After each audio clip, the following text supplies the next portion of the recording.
మీద నుంచి ఐఎండ్పిఆర్ లేకపోతే డిఏవిపి ఆమోదించిన పత్రికలు ప్రసార సాధనాలు వాళ్ళు ఇచ్చే ఐడి కార్డులు ఉన్నోళ్ళు జర్నలిస్టులా ఎవడు పడితే వాడు ఏదో ఒక ట్యూబ్ పెట్టుకొని మమ్మల్ని ఇష్ట రాజ్యంగా అధ్యక్ష ప్రజా జీవితంలో ఉన్నాం కాబట్టి నిజంగా ఓపిక పడుతున్నాం అధ్యక్ష. రక్తం మరుగుతుంది. ఏంది భాష అది అధ్యక్ష? కుటుంబ సభ్యులను అంతేసి మాటలు అంటుంటే అసలు మీరు మనుషులా అని నేను వాళ్ళని అడగదలుచుకున్నా అధ్యక్ష. మీకు భార్య బిడ్డలు లేరా? తల్లిదండ్రులు లేరా? మీ అమ్మనో నీ చెల్లినో నీ భార్యనో ఈ రకంగా మాట్లాడితే నువ్వు ఇంతవా అని నేను అడుగుతున్నా. ట్విట్టర్లో పెట్టినోని అరెస్టును ఖండించినోని నా భార్య నా బిడ్డను తిడితే నాకు నొప్పి అవుతుంది, కానీ నీకు ఒక ఆడపిల్లను అవమానిస్తుంటే నీకు నొప్పి కావా? ఏ సంస్కృతిలో ఉన్నారని నేను అడుగుతున్నా అధ్యక్ష. తోడుకలు తీస్తే అధ్యక్ష, ముఖ్యమంత్రిగా చెప్తున్న ఒక్కనొక్కని బట్టలు పదేసి రోడ్డు మీద తిప్పిస్తా అధ్యక్ష. రాజకీయాల ప్రజా జీవితంలో ఉన్నది మేము.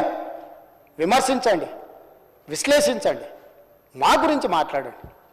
ఆడబిడ్డల గురించి, ఇంట్లో ఉన్న ఆడోళ్ళ గురించి మాట్లాడే సంస్కృతి ఎక్కడి నుంచి వచ్చింది అధ్యక్ష? తెలంగాణ సమాజం ఇదేనా?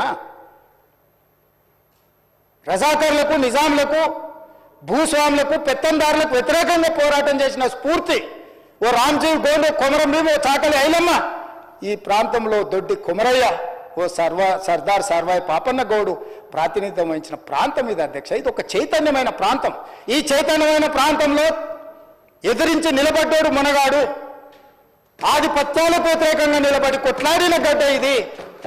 ఈ సంస్కృతిని మొత్తం సర్వనాశనం చేసి ఒక విష సంస్కృతిని నోటికొచ్చింది మాట్లాడి వాటిని పోస్టు చేయించి ఏం పైశాచిక ఆనందం అని నేను అడుగుతున్నా అధ్యక్ష. వాళ్ళు తిట్టిన తిట్లకు నా పేరు తీసి మీ పేరు రాసుకోండి. ఆడ మీకు అన్నం తినబుద్ధి అవుతుందో నేను చూస్తా. తెలంగాణ రాష్ట్ర ముఖ్యమంత్రి అయితే బలహీనం అయిపోయినట్ట అధ్యక్ష? అట్లా అనుకుంటుర్రా? ఓపిక పట్టిన అధ్యక్ష, నేను మర్యాదకుంటున్నా. మీకు ఎంతమంది ఉన్నారో తెలియదు. నాకు చికాకు వచ్చిందని తెలిస్తే లక్షలాది మంది పిల్లలు రోడ్డు మీదకి వచ్చి బట్టలిప్ప తీసుకొడతారు అధ్యక్ష ఒక్కడినొక్కడిని. నేను వద్దంటున్నా కాబట్టి, చట్టాన్ని గౌరవిస్తా కాబట్టి, చట్టాల పట్ల, శాసనాల పట్ల, ఈ భారత రాజ్యాంగం పట్ల మాకు సంపూర్ణమైన విశ్వాసం, నమ్మకం ఉంది కాబట్టి ఏమనుకుంటూ ఊరుకుంటున్నాం అధ్యక్ష. అది మా చేతగాని తనం కాదు. చంద్రశేఖరరావు గారు నీ పిల్లలకు చెప్పు, ఇది మంచిది కాదు, నువ్వు అనుకుంటున్నావేమో ఇట్లా ఏదో చేస్తే మానసికంగా కుంగదీసి దెబ్బతీసి రాజకీయంగా ప్రయోజనం పొందుదామని నువ్వేమైనా కలలుగా అంటే నువ్వు అనుకుంటున్నావేమో. అట్లా కుదరదు చంద్రశేఖరరావు. నేను చెప్పదలుచుకున్నా, హద్దు దాటితే, మాట జారితే దాని ఫలితం ఎట్లుంటుందో అనుభవిస్తారని నేను చెప్పదలుచుకున్నా అధ్యక్ష. పదవి ఎంతకాలం ఉంటుందని కాదు, ఎట్లా ఉన్నామనేదాన్ని నేను లెక్కగడతా అధ్యక్ష. ఆత్మగౌరవం చంపుకొని పదవి కోసం లాలూచిపడి దిగజారే రాజకీయాలు నేను చేయను అధ్యక్ష. ఉన్నంత కాలమే ఉంటా, నిటారుగుంటా, నికార్సుగుంటా. ఏది పడితే అది మాట్లాడితే ఇక నుంచి ఊరుకొని నేను చెప్పదలుచుకున్నా.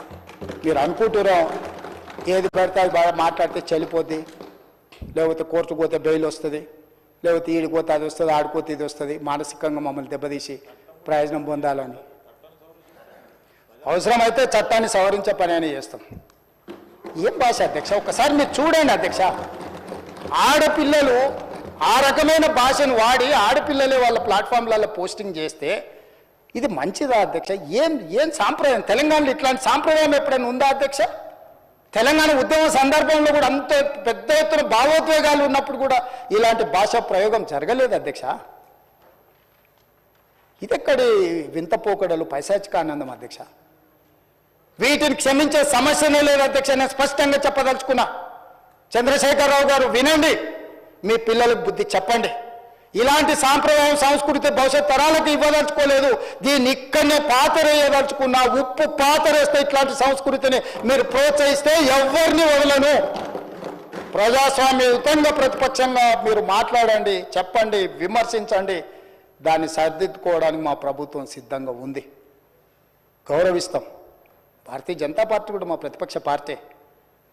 వాళ్ళ కేంద్రంలో అధికారంలో ఉండరు. ఆ అధికారాన్ని మన రాష్ట్రానికి ఉపయోగించేదానికి చేస్తున్నాం.